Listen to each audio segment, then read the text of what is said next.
പരിശുദ്ധമായ BIS 916 hallmark സ്വർണ്ണാഭരണങ്ങൾ മാത്രം വിൽക്കുന്ന സേവന പാരമ്പര്യം.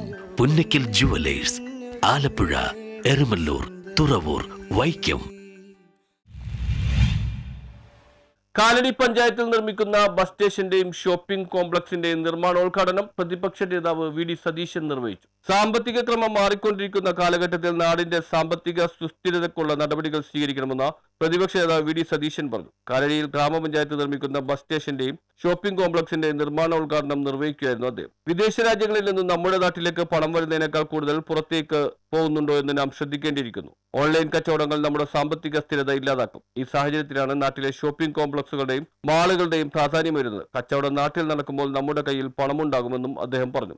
റോജി M. ജോൺ MLA അധ്യക്ഷത വെച്ചു. ബെന്നി ബെഹനാൻ MP മുഖ്യ പ്രഭാഷണം നടത്തി. ജില്ലാ പഞ്ചായത്ത് പ്രസിഡന്റ് മനോജ് മൂത്തേടൻ വിശിഷ്ടാതിഥിയായിരുന്നു. ബ്ലോക്ക് പഞ്ചായത്ത് പ്രസിഡന്റ് കൊച്ചുതരസ്യ തങ്കച്ചൻ, ഗ്രാമപഞ്ചായത്ത് പ്രസിഡന്റ് ഷൈജൻ തോട്ടപ്പള്ളി, ജില്ലാ പഞ്ചായത്ത് അംഗം Animol Baby, panchayat vice president Sharada Nausha, standing committee ചെയർപേഴ്സൺമാരായ ശാന്ത ചാക്കോ, ഷിജി വർഗീസ്, സിജു കല്ലിങ്ങൽ, ബ്ലോക്ക് പഞ്ചായത്ത് അംഗം മേരി ദേവസിക്കുട്ടി, പഞ്ചായത്ത് അംഗങ്ങളായ KT എൽദോസ്, ബിനോയ് കൂരൻ, ശാന്ത ബിനു, അമ്പിളി ശ്രീകുമാർ, അംബിക ബാലകൃഷ്ണൻ, MP ആന്റണി, സെക്രട്ടറി VS വിജയലക്ഷ്മി, ആസൂത്രണ സമിതി vice chairman Joy Paul, Ranni Pappachan, Sheeja Satheesh, PK Shah Jahan എന്നിവർ പ്രസംഗിച്ചു. ധനകാര്യ സ്ഥാപനങ്ങളിൽ നിന്നുള്ള വായ്പയും തനത് ഫണ്ടും ഉപയോഗിച്ച് 3 നിലകളിലായാണ് ഷോപ്പിംഗ് കോംപ്ലക്സ് നിർമ്മിക്കുന്നത്. പുറകുവശത്താണ് ആധുനിക രീതിയിലുള്ള ബസ് ബേ നിർമ്മിക്കുന്നത്. News bureau, Kalady.